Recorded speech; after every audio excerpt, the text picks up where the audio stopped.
Hello, everyone. Welcome to Seriously Butthurt Sports. We're back for the Stanley Cup Finals is finally upon us with the Stars versus the Lightning.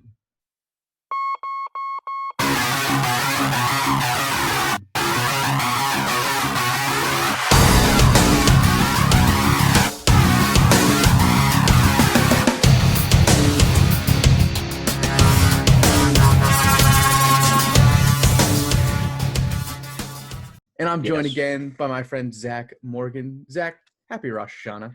Thank you. I appreciate that. Lashana Tova to anyone celebrating. And this is going to be a long, fun day because after this we have our, lovely over Zoom call services, which should be interesting.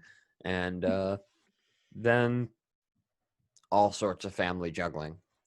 Happy holidays, everyone. This is the fun holiday. Next week's not the fun holiday. That's all I got to say about that. So... Well, you get the fun one in first. Exactly. We were allowed to have a little bit of fun, and then it's, think about everything that you've done. Not just mostly over the past year, but, like in your life. Yep. I know where that comes from. Yeah. But again, we have the Stars versus the Lightning. And if you're suspicious, you might be taking the Stars in this matchup. Oh. Then we're going to have a fun time because I actually have So, I don't think I've hid over the past couple episodes that I really, really like Dallas, and I really like what they can do. And I have to say that even though I kind of expected them to get past Vegas, I didn't expect them to just blow by Vegas the way they did. Oh, no. Straight up, Khudobin stole games. They scored goals that they shouldn't have. It doesn't make sense that they're here on paper. But in actuality, if you watch the games, the way they've been shutting everything down, they've been beating teams that are just better than them. Mm-hmm. And it's hard for me to go against that.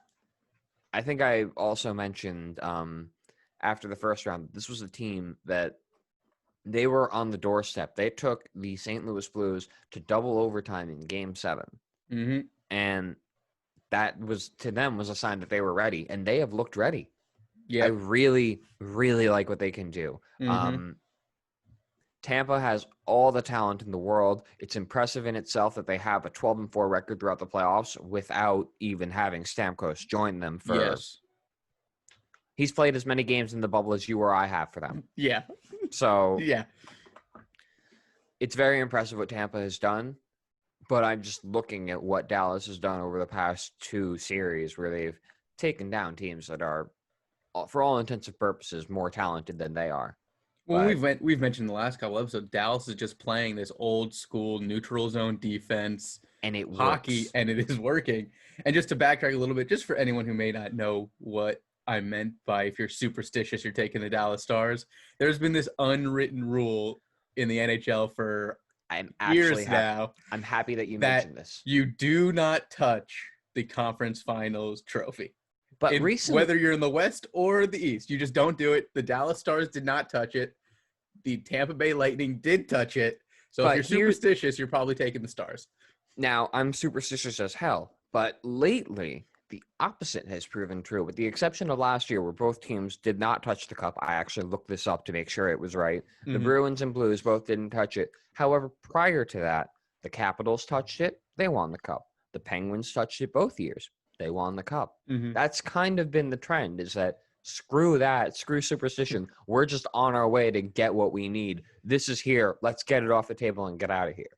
Personally, every reason gives me to believe that I like Dallas, except for the fact that Tampa is the team that touched the trophy. So you're going against the old superstition. I believe the old superstition is wrong. I believe that somewhere along the lines in this decade, something changed and the old superstition is no more. I mean, I don't believe in superstitions to begin with. I've always thought it was just a nice sentiment to sort of show, hey, this is not the trophy we wanted. This is what we really want is the Stanley Cup trophy, not this conference trophy. But you avoid those cracks in the road, Ralph, or they will break your mother's back. No. Yeah, well, I'm a little suspicious, as I say. A little. Yeah. Well, no, I'm with you. The Stars have just looked like a team, and this series is almost like an offense versus defense. Defense wins championships. I believe Stars are going to pull it out. They play their game plan to a T every game, it seems like. My God, and They, what a defense at that. they know how to play this style of hockey. They're not diverting. They're not trying to do too much. They're sticking with neutral zone defensive hockey, and it is working. I think this series goes 6 or 7, and I think the Stars take it. I have a hard time going against that. I really, really like Dallas. I really think they're going to pull it out, and it scares me that you're agreeing with me. I was totally ready to come in here and be like, yeah, no, Tampa is great and all, but Dallas has this very big team of destiny feel around them, and I'm not backing down from what I said after the second round, where this looks like a team that has what it takes. They've proven me right there. I have no reason to go against them. Tampa has choked. Like, that's been their history throughout this kind of Coors playoffs. It's great that they're finally getting over it, but I do believe that they still have another step to go. It is impressive, and it's very Virginia basketball-esque of them to go down very early in the first round the way they did in the most embarrassing fashion possible, but then the year after, they're in the process of redeeming themselves. So that path is definitely there, but I can't go against Dallas. They've been everywhere. Miro Heiskanen is a top 5 defenseman in this league. John Klingberg is so good. Esa Lindell has all the talent in the world. Jamie Alexiak is huge and should not have gotten on that breakaway, but you know what? He did, and it was pretty cool. Excuse me. Don't get too excited here. Yeah. And Andre Sekera has also been a very solid piece on that defense. Then you go to the forwards for the Stars. You've got Jamie Benn, Tyler Seguin, Joe Pavelski, who has been so huge for them. Corey Perry, good guy Corey Perry, who was drawing 4 penalties in the game, which that ref crew should be just never allowed to work together again. Joel Kiviranta has been so good, and he's probably been the breakout. I would say he's been the breakout star for them of these playoffs. But then you've got Denis Gurianov, who's been all over the place as a sniper. Robe Hintz has been great. And did you see that shot from Alex Radulov to end, what was it, Game 3? I did not. Oh, my God. The fire that came off that wrist shot. Radulov, at 30 seconds into overtime, he had, as the game was ending, he had the opportunity to, receive a pass from Jamie Benn to potentially score and end the game. Jamie Benn elected to keep the puck himself and tried to put a shot up that did not go through. So 31 seconds into the overtime period, Alex Radulov gets the puck with no one around him, and he just lets home a wrist shot from hell, and it just beautifully wraps around Leonard, goes into the net, and sort of hangs out. And my God, something about these old Russian guys, man. They just know how to celebrate when they score. Yeah. And they've been doing it for a while. They've had a lot of good teachers to help them. That they have. And Radulov has definitely been learning from the best, because he is looking really good these playoffs, which is good because he's due for a payday. Well, these Stanley Cup finals are definitely going to be very exciting to watch, especially because you have arguably the 2 best goaltenders in the Stanley Cup playoffs in the bubble going head to head. So this could be a 1-goal game every game going through, and maybe multiple overtime games as well with how these 2 goalies are playing. With all due respect to guys like Semyon Varlamov, who stepped off, and Darcy Kemper, who was incredible, these 2 goalies have just been – they've got the team around them, and they've been able to come through time and time again. Well, you have Khudobin, who is 9-2, and he 9-2 with at least 30 shots faced. And the Lightning have 30 shots on goal in 12 of their 16 games. Then you have Vasilevsky, who's 14-5 with a .931 save percentage, 1.82 goals against average. This could be a very low scoring series, and one that just is a 1-goal differential every single game going forward. You know what's really scary, though, is quietly – Khudobin had, in the regular season, he played 30 games, was 16-8, and he casually had a .930 save percentage in 30 games played. Like, this is a guy who's been on all Yeah. year. It's just now the spotlight's finally showing, and he's not cowering away. Yep. This is a guy who's going to get paid in the offseason. Oh, yes. I And mean, Dallas will definitely look to keep him after the run that he's given oh, them. 100%. So it'll be, 100%. it's going to be a fun one. And it's not like he's been throughout his entire career with Dallas, all 71 games played, he has been incredible. He had a 9.23 in 2018, 2019. Last year, or this past season, he put us up a 9.30. Those are starting goalie numbers, and he deserves his shot. I mean, Curtis McElhaney looked great. So, going to be a fun one. Some other news around the league. The Capitals have finally found their coach again in hiring Lavalette. Yeah, there's a guy who many thought would certainly not be on the market at this point in time. A lot of people thought he was going to go to the Devils, given the fact that his system is actually very similar to the old coach, John Hines, which is actually why, ironically enough, Nashville picked up John Hines. The only problem is Nashville didn't realize that John Hines is very bad. So that is why I firmly believe that is why Nashville started playing very, very poorly, is that that is the John Hines system. Just play poorly. Just play poorly. Just any sort of defensive advantage, make sure you don't have that. Ruin your defenseman. Yeah. Well, with the Capitals also, you can't bring in a coach who's going to overhaul the entire system when you have the team they have with Ovechkin, Oshie. Like, you can't just overhaul the system at this point. No, especially not, because the fact is, if Trotz doesn't leave after the Stanley Cup final win, he is still the coach. There is no way he would have gotten fired. Yeah. The issue has nothing to do with the composition of the team. They proved that in 2018. There hasn't been much change on the team since 2018. I definitely agree that a coaching change would seem like the way to go. He's not really going to have to learn how to. He's not going to have to reinvent the wheel there. He's just going to have to make sure that everything's greased, oiled, and moving forward. Yep. So it could work. I hope it does for the Capitals, but I don't know. Personally, I'm not sure the system that he brings is granted, I'm saying this after having Devils players, executed it, which say what you will about the actual roster. They have a good organization. Number two in terms of potential power, I guess. Great. Lavalette system has worked for a lot of teams. I think it could work for the Capitals. It's just going to be interesting to see. Something that obviously time will tell whether or not it works out. We'll find out sooner or later. Another thing that happened, though, Mikko Koivu is not going to be returning to the Minnesota Wild. The former Wild captain has spent, I believe, his entire career with the Wild thus far. And I believe that's correct. He's a 37-year-old center. He's played like I just said, he played his entire 15-year-old career there. It's definitely going to be an adjustment for the Wild, but I can see why they would want to move forward at this point. It's not as if, the team is exactly finished gathering all the pieces, and this is definitely one that's aging. It's tough to see, but I understand. You just hope that he's able to kind of end things on his own terms. Well, It's also looking like the Minnesota Wild are really moving pieces around because they also traded Stahl to the Sabres, who the Sabres are in a rehaul as well because they just rehauled their whole front office.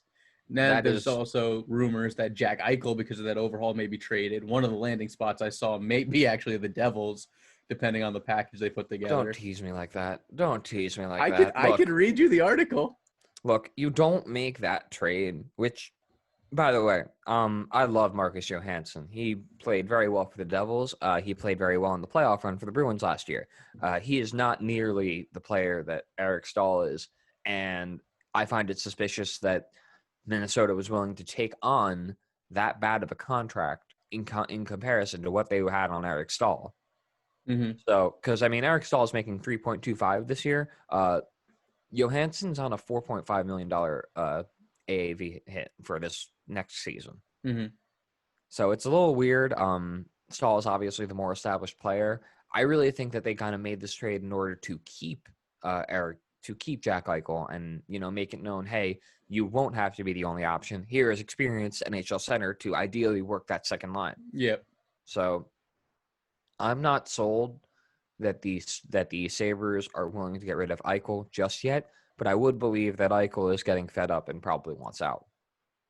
Oh yeah, Eichel's been frustrated with the lack of winning. He's been frustrated since Bilesma. Yeah, true. So, When was but that? I mean, if I'm the Sabres, I don't trade Eichel either. I mean, he's 23 years old. He's played really well. It's not like he's done anything wrong. So I definitely wouldn't trade him. I just found it interesting, the article that I came across through Bleacher Report, that he may be traded. And one of the teams, sure enough, was the Devils that was talked about a possible good trade package. But I mean, it makes sense. The Devils have all these pieces that they could possibly give up. There's a lot of prospects in that organization between the defensemen. You got Nick Ball, Ty Smith coming up the pipeline. Kevin Ball. Nick Merkley, who was a big piece in the Taylor Hall trade. He was starting to kind of show up a little bit before he got injured after Blake Coleman got traded. Nico Hischier is probably the future captain of the New Jersey Devils. We were all watching what Quinn Hughes can do on center stage, and we see how good he is. Remember, Jack Hughes is supposed to be better, and he skates just like that. So there's a bright future for Jack Hughes, who, quite frankly, is also a very similar size to another really good American player. Maybe you've heard of him, Patrick Kane. There's a lot. The Devils make sense as a possible landing spot. I just don't see the Sabres actually wanting to trade him. I don't see them going down that route yet. Well, the Devils also have those 3 first-round picks they can play with too if they want to throw those into packages. But... They do, and it's really good that those are all settled up. I really appreciate it. Enjoying playoffs without having to worry about draft picks. Just take a little bit more stress off of you. Now just to wait to see what they do with those picks, which could go one of two ways. Yeah, so all that stress that you said I just got rid of. Yeah, no, it could be coming back very soon. It's not gone. It's right there. It's right there. It's right in there. So excited. Can't wait. This offseason is actually going to be crazy. But in the meantime, before the offseason, we get to deal with Stanley Cup Finals playoffs, Stanley Cup Finals matchup, and NHL awards are being announced madness. on Monday. Or actually, I think it's the last 5 awards or so are being announced on Monday for the NHL awards. So I imagine that's the MVP, the Vezina. Did they announce the Lady Byng yet? I know they gave away the. I would imagine Lady Byng, Ted Lindsay, and there would have to be one more. No, they awarded the Lady Byng already. They gave it to McKinnon. Yep. Yeah. Okay. So. Yep.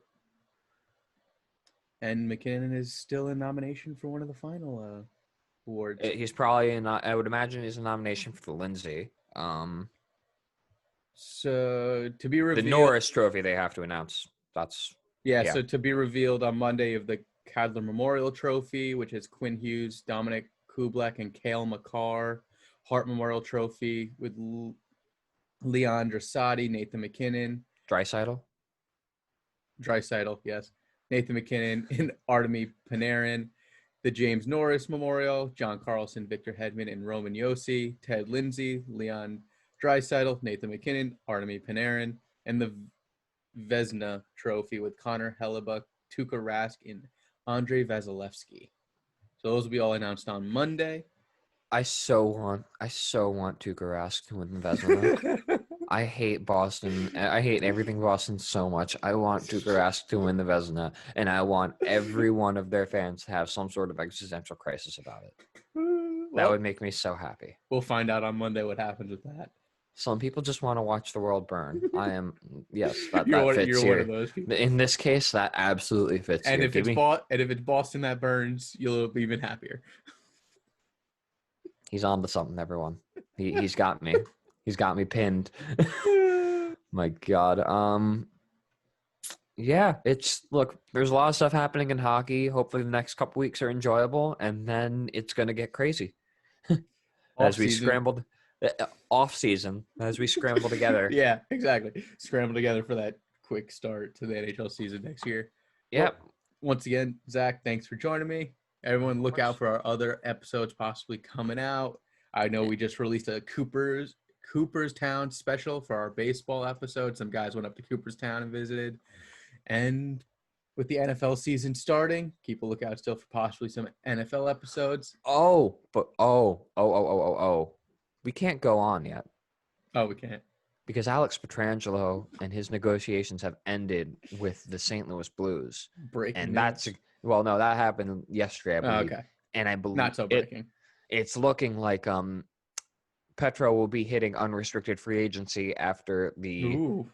the current offer for the St. Louis Blues is $7.7 million annual average value. That is less than what Yossi is making. Yossi is at 9.05 a year. Keep in mind they are the same age, and not ironically, but they've had very similar career paths. Petrangelo has a bit more hardware than Yossi. So Petrangelo is now looking to be paid less than someone who's not as much hardware as him. Petro is looking at that Yossi contract and kind of thinking that's what he deserves. And you know what? To be fair, 7.7 million doesn't even get him what a guy like PK Subban gets. And I do believe that he's worth at least as much as PK. Well, with the hardware to prove it too. So absolutely, when you have the hardware to prove it, he's a proven winner. You have the negotiating upper hand when you have the hardware to prove what you're worth. But I hope he ends up going somewhere where I can still root for him because he's been one of my favorite defensemen over the past decade. So it would really kill me. I'll be honest. I would lose a piece of me if he had to sign with the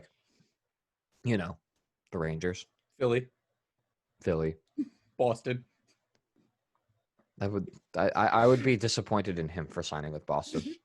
Well, I don't know. I wouldn't be mad. I would just be disappointed. Same thing if he signed with the Islanders. I would just be disappointed. Is disappointed worse or better though than being mad?